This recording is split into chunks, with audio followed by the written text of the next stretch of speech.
The rapid spread and evolution of large language models such as ChatGPT have taken nearly every industry across the world by storm. And now that all of these AI chatbots are shaking up the way that we work and do business, regulatory bodies are only now trying to catch up to all of it. Now, the book publishing industry is certainly not immune to these trends. And there have been more and more conversations about the intersection between book publishing and AI. Many of these tough conversations have centered on whether authors should be allowed to leverage AI as they are composing their books or aspects of their books. But today I want to talk about a related but different issue that emerged in recent weeks, which is copyrighted books being used to train these AI chatbots. I'm going to go over how AI managed to steal all these books, how authors are responding to this issue, and talk a little bit about what you should do if you are an established or aspiring author. It is admittedly a really strange time for book writing and publishing, so I want to help you navigate all the aspects of it, including how AI is changing things up for us. If you're new to my channel, welcome. My name is Alyssa, and I am a professional book editor. Every week, I either talk about things going on in the publishing industry, like today's video, or I talk about how to strengthen your manuscript. So if you're a writer or any of that interests you, please subscribe. I would love to have you here. Before we get into the topic today, it would also really help out my channel if you go ahead and hit that thumbs up button. Thank you so much. So how is AI stealing books? You likely know that large language AI models like ChatGPT require an immense amount of text data to train how to respond to users' prompts. And recently it came to light that many of these AI chatbots are using in their dataset a large repository of pirated books. This means these books were put on the internet without the author's knowledge or consent, in full for free versus someone having to pay for that book. These works were under copyright. They were not supposed to be publicly available. And as I mentioned, authors did not agree at any point to have their books help train AI chatbots. The information or stories contained in these books are then used to inform how the AI responds. It can even mimic that author's style or just outright take their ideas, not necessarily even giving them credit for it, right? If you've played around with ChatGPT, you know that it's not citing any sources in its responses, right? One particular repository of pirated books that came to light in recent weeks is called Books 3, and it included somewhere between 150,000 to 200,000 pirated books, including nonfiction and fiction. It was part of an open source data project designed to help compile data to train AI models. But an anti-piracy group called the Rights Alliance discovered that it was taking all of these pirated books and called for the data source to be taken down. So since then, Books 3 has been taken down, but it's likely that there are still copies of this data set out there being used to train the AI chatbots. So next, I want to talk about how authors have responded to this discovery of their books being used to train AI, what they're doing about it, and what you can also do. But before I do that, I want to let you know about a free resource I created specifically for my YouTube community. It's called my Story Self-Assessment Worksheet, and it's a free quiz designed to help you look at your story from a different lens, identifying its strong parts and parts that could be improved.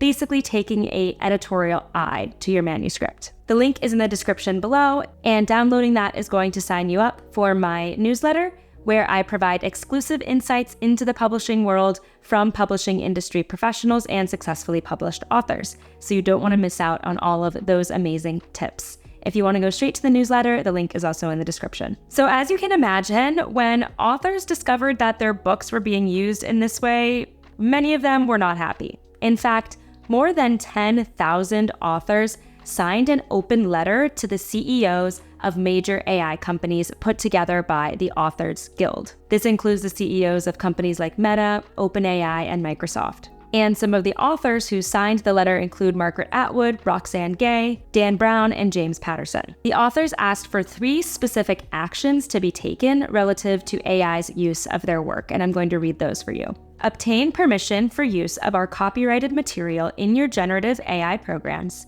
Compensate writers fairly for the past and ongoing use of our works in your generative AI programs.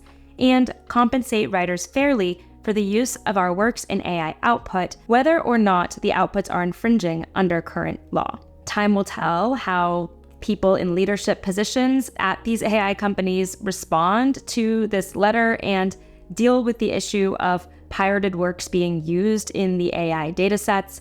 But it's very clear that this is a pressing issue for the publishing industry and something that is top of mind for authors right now. So if you're an established or an aspiring author and you're concerned about the potential of your book being used in AI capacities, what should you do? This is such a weird landscape to be in right now. First, if you are in the position of having a literary agent and or a publisher that you are working with, I recommend having a frank, open, honest conversation with them. Are there any ways to guarantee protections in any of the contracts you have now or any future contracts that you signed relative to how AI could factor into your book's publication? More broadly, you can also advocate for more legal protections surrounding creative copyrighted work. It's important to note that the US Copyright Office confirmed its position that human authorship is necessary for a work to be given a copyright. Something else I recommend doing is just staying up to speed on how AI is evolving and what use cases are emerging for these large language models. Now, many authors want to reject AI entirely, and I totally understand why.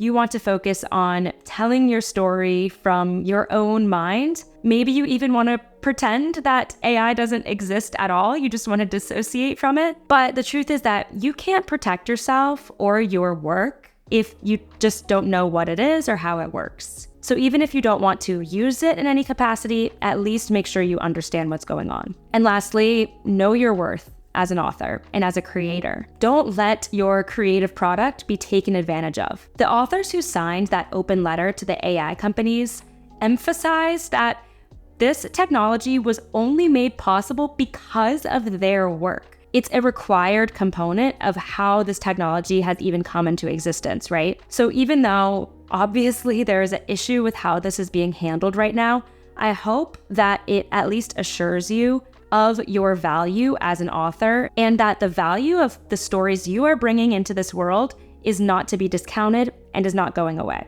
even as AI becomes more sophisticated. I hope this video gave you some more insight into these ongoing issues involving AI and book publishing. Let me know in the comments how you feel about this issue of large language models being trained on pirated books. Do you think that it should be banned entirely for AI models to use books in their data set?